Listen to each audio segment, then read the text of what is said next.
At the age of 34, I lead what most people would consider a prosperous life. My name is Emma. At Westbrook Industries, where I work as the finance director, I make enough money that I haven't had to check my bank account before making a purchase in years. I own 2 apartments. My first suburban home, which I purchased when I began earning a solid living, and a lovely apartment in the city center, where I currently reside. Anyone who knows me would likely reply stable if you asked them to sum up my life in one word. They would be correct, with the exception of one constant hurricane in my otherwise serene life. Lily, my younger sister. Lily has always been the family's wild child. She was discovered sneaking out to parties when I was studying finance and doing unpaid internships. She called me from the police station when I received my first promotion, having received a ticket for skinny dipping at the beach with her pals. Lily decided to try her hand at being an influencer after I completed a big deal at work last year. She spent all of our parents' credit card money on camera gear that now sits in their garage collecting dust. Since discovering my ex-boyfriend having an affair with his coworker, I haven't been in a committed relationship for 3 years. I've been concentrating on my career ever since that betrayal left its impact. In contrast, Lily has spent years with Jake, her college love. In 2 weeks, they will finally tie the knot, and the wedding planning has taken up all of their time. Except when she wants money for something absurd, I don't see her very often these days. Lily texted me, "Family dinner tonight at Mom and Dad's," while I was at work going over quarterly reports. Arrive by 7 o'clock. Important topics to talk about at the wedding. Knowing exactly what important wedding stuff entailed, I let out a groan. Emma needed to pay for something costly, and that was the code. She had already received $25,000 from me for the wedding, which should have covered everything, but there was always more to it. The vehicle used to leave the ceremony last month was a vintage vehicle. A champagne fountain that needed specific insurance was there before that. I responded back, "I'll be there," having already prepared my speech of refuse. 2 weeks remained till the wedding. What more could they require? When I arrived at my parents' colonial-style home that evening, I immediately sensed something was off. Mom, Dad, Lily, and Jake were in the living room, huddled together and talking in hushed tones. They went silent the moment I walked in. "Hey, everyone," I said, hanging my coat in the hallway closet. Dad nodded in my direction while Lily and Jake exchanged a glance that made my stomach tighten. I know my sister better than anyone, and that look meant trouble. "So, what's this important wedding stuff?" I asked, taking a seat across from them. "Let's discuss it over dinner," Mom said, ushering everyone to the dining room. Dinner was strangely tense. Dad talked about his golf game, while Mom kept refilling wine glasses. Lily and Jake barely touched their food, still giving each other those knowing looks. Finally, as Mom brought out dessert, Lily cleared her throat. "Emma, we need to have a serious conversation." I braced myself. "Let me guess. You want to release doves at the ceremony or maybe hire a skywriter?" "No, nothing like that," Lily said, looking uncharacteristically serious. "This is about your wedding gift to us." I raised an eyebrow. "My wedding gift? I thought the $25,000 I already gave you was my gift." "Well," Lily said, looking at Jake, then our parents before turning back to me, "We've all been talking, and we think there's something specific you should give us." I waited, fork suspended. Mad air. "Your apartment," she said finally. "The one in the suburbs where Jake and I have been living." I nearly choked on my wine. "Excuse me. We love that place," Jake chimed in as if that explained everything. "We've been living there for 3 years now, and it feels like home." "It's the perfect wedding gift," Lily added. "We've already planned the renovations and picked out new furniture." For a moment, I thought they were joking, but the serious expressions on their faces told me otherwise. They actually expected me to give them my apartment worth hundreds of thousands of dollars as a wedding present. "You can't be serious," I said, putting my glass down. "I already gave you $25,000 for this wedding. Not to mention, you've been living in my apartment rent-free for 3 years." I don't even make you pay utilities. Lily's face flushed with anger. We thought you'd be happy to help us start our married life by giving away my property. Property that I worked incredibly hard for. I could feel my blood pressure rising. Do you have any idea how many hours I put in to afford those apartments? How many years I spent paying off those mortgages? Emma, Mom cut in, her voice sharp. Don't be so greedy. You're successful. You have another apartment. Your sister is getting married. This would be a wonderful gesture. I looked at her in disbelief. Greedy? I've been supporting Lily for years.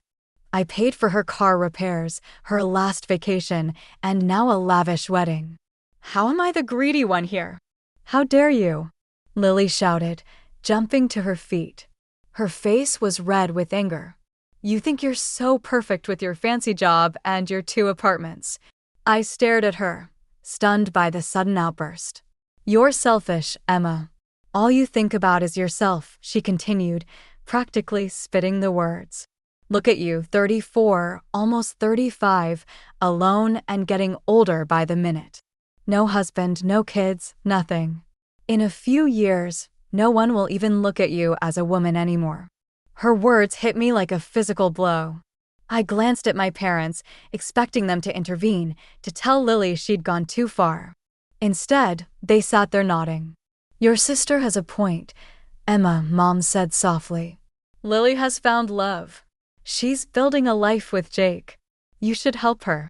After all, it's not like you have a personal life to invest in. The room started spinning. My own family, people who were supposed to love me unconditionally, were attacking me for not giving away my property. Worse, they were using my single status as a weapon against me. I can't believe what I'm hearing, I said, my voice barely above a whisper.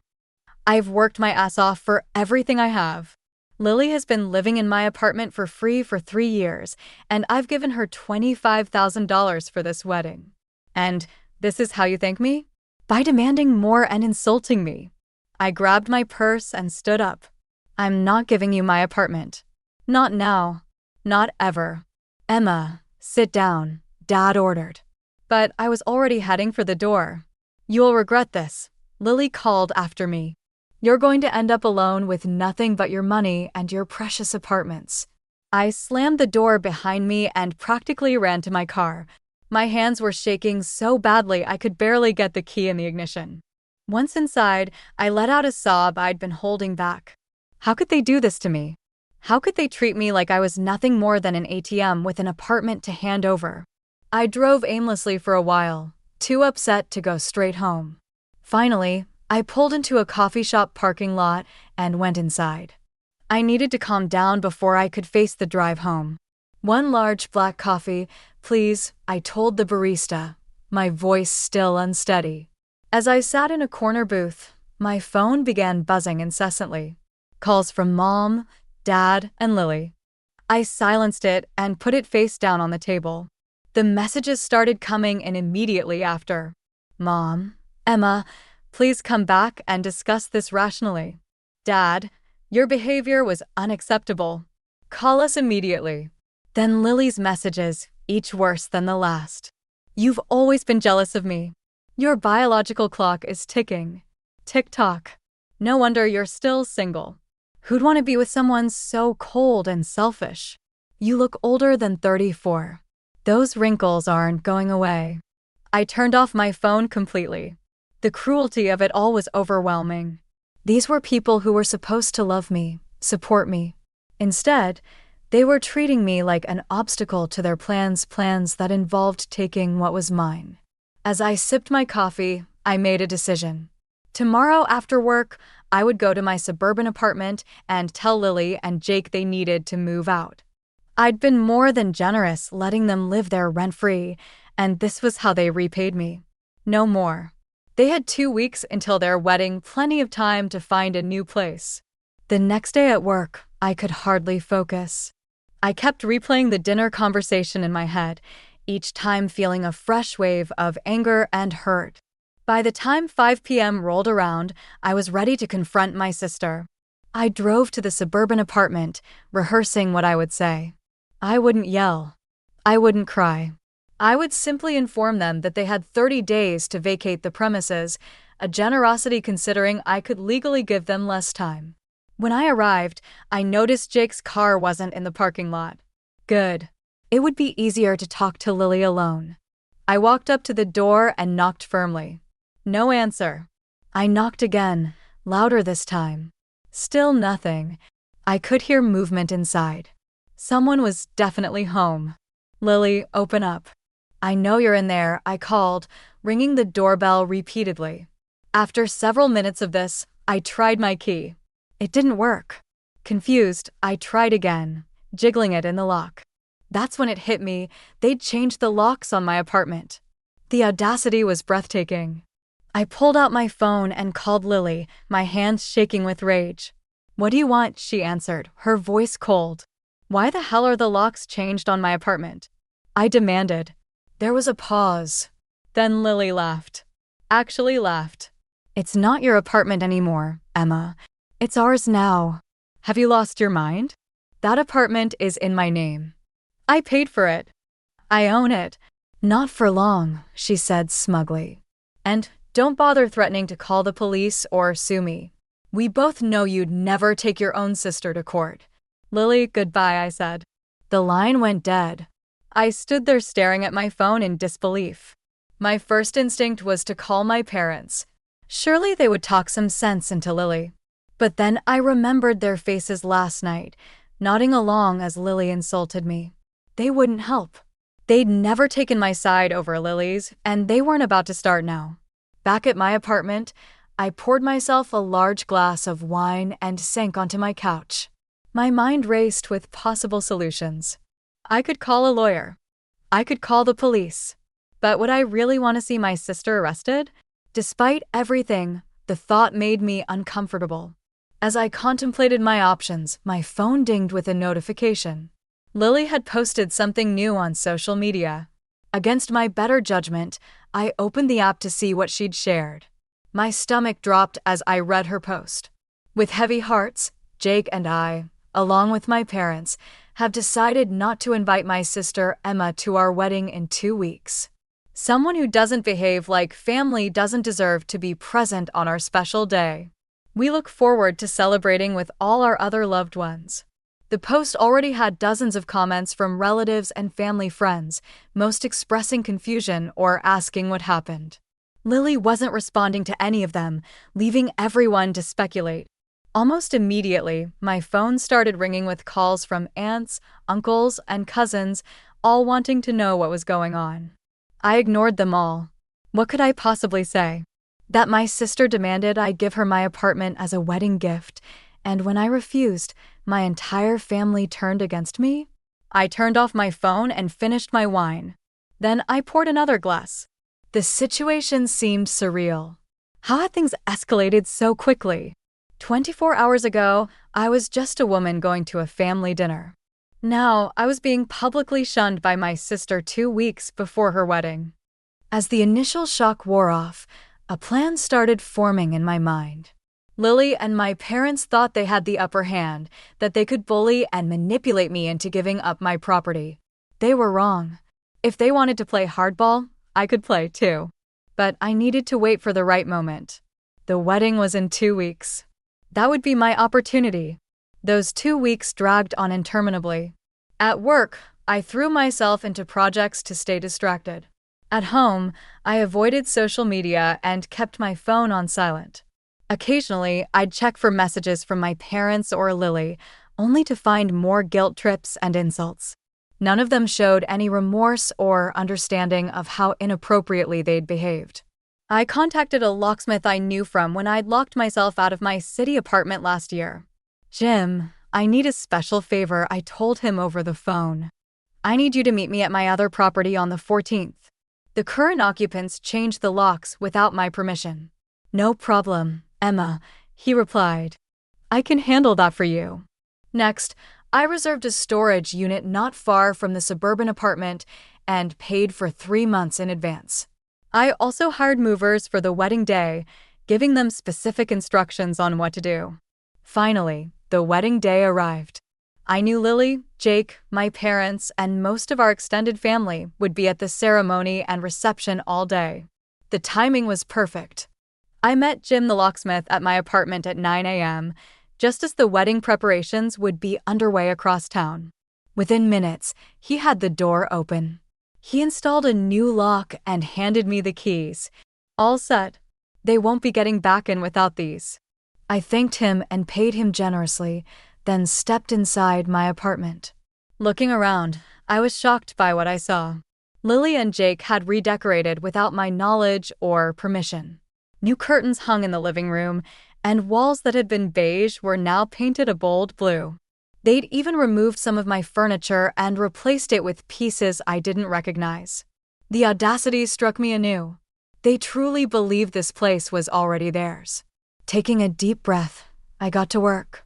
I found some large boxes in the storage closet and began packing up Lily and Jake's personal belongings. Clothes, toiletries, books, electronics, anything that clearly belonged to them went into the boxes. It took hours. By mid-afternoon, I'd filled over 20 boxes with their possessions. The movers arrived at 3 p.m. as scheduled. Take all these boxes to this storage unit, I instructed, handing them the address and access code. Stack them neatly so they're accessible. As the movers worked, I sat at the kitchen table and composed a text message to Lily. Congratulations on your wedding day. I hope it's everything you dreamed it would be. Your wedding gift from me is in storage unit 247 at Westside Storage. The access code is 5529. All of your and Jake's belongings are there, packed safely. As for the apartment, I've changed the locks back. Since you're now married, I'm sure you understand it's time for you to find your own place to live. This is the only wedding gift you deserve from me. I didn't send the message yet. I would wait until the movers were done and I was back home. By 6 p.m., the apartment was empty of their belongings. I looked around at the changes they'd made, the painted walls, the new curtains, the rearranged furniture. It would take work to restore it to its original condition, but that was a problem for another day. I locked up with my new keys and drove home. Once there, I poured myself a glass of champagne, a small celebration of taking back control of my property and my life. At 8 p.m., when I knew the reception would be in full swing, I sent the text message to Lily. The response was almost immediate. My phone exploded with calls and texts from Lily, from Jake, from my parents, even from some relatives at the wedding. I didn't answer any of them. Lily, you ruined my wedding day. How could you do this? Mom, Emma, your sister is in tears. What have you done? Dad, this is unacceptable behavior. Call us immediately. Jake, you had no right to touch our things. The messages kept coming, growing increasingly desperate and angry. My parents threatened that they'd tell the entire family what a terrible person I was. Lily swore I'd regret this for the rest of my life. I turned off my phone, took my champagne to the bathtub, and enjoyed a long, peaceful soak. For the first time in weeks, I felt completely at peace with my decisions. The next day, I slept in late. When I finally turned my phone back on, there were dozens more messages, but I deleted them all without reading them. Instead, I opened my laptop and began composing a social media post of my own. I've been quiet about recent family events, but I feel it's time to share my side. 3 years ago, I allowed my sister and her fiancé to live rent-free in an apartment I own. Recently, they demanded I give them this apartment, worth hundreds of thousands of dollars, as a wedding gift. When I refused, they changed the locks, claimed the property as their own, and uninvited me from their wedding. Yesterday, I reclaimed my property and moved their belongings to a storage unit. I'm deeply saddened that my generosity was met with such entitlement and that my parents supported this behavior. I wish them all well, but I decided to step back from these relationships for my own well-being. I hesitated before hitting post, wondering if I was being too harsh or airing too much dirty laundry.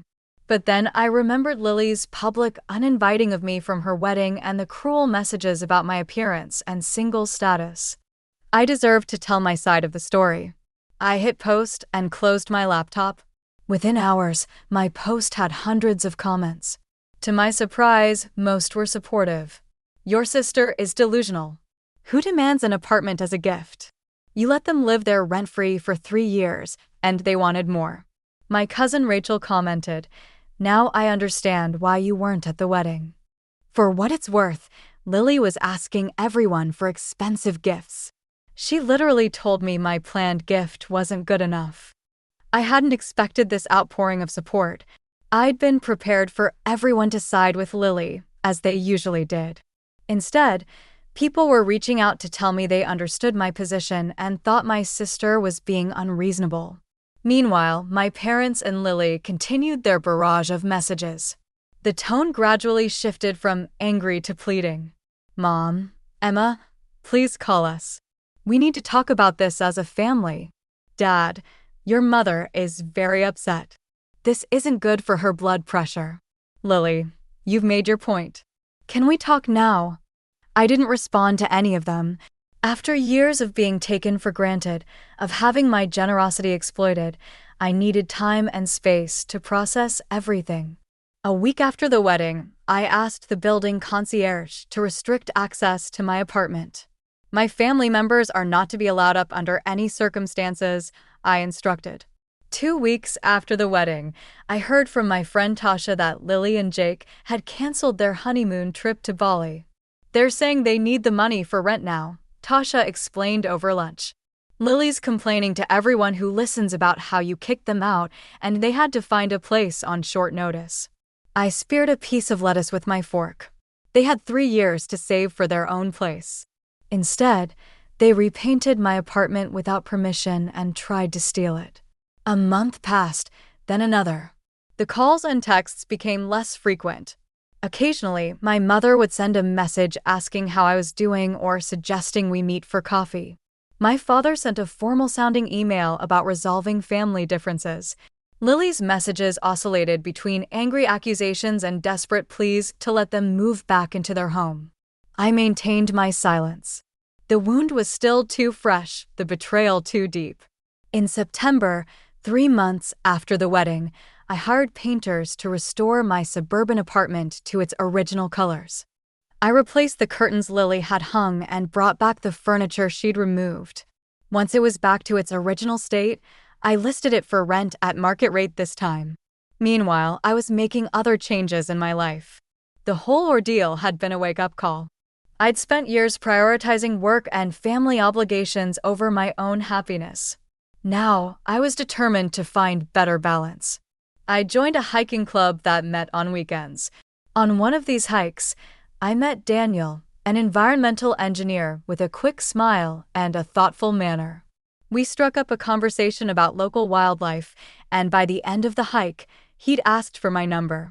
Our first date was at a small Italian restaurant downtown.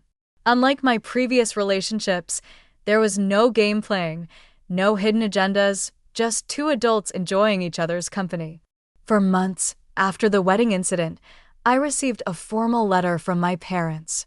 Inside was an invitation to Thanksgiving dinner. "We miss you," my mother had written at the bottom. "Please consider coming.